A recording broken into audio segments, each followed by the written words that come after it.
So as I was telling you a bit earlier about the remote start, so I'll give you a bit of a listen. It's one of the best things of the car, come on now.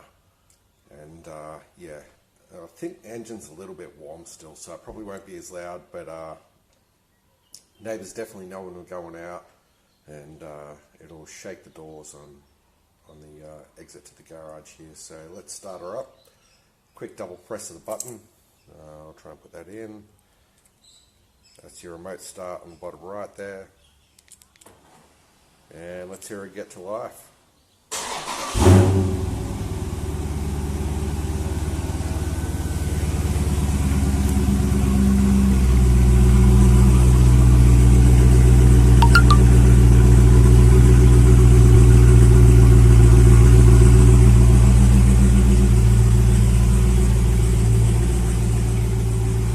I don't think I'm going to get tired of that sound.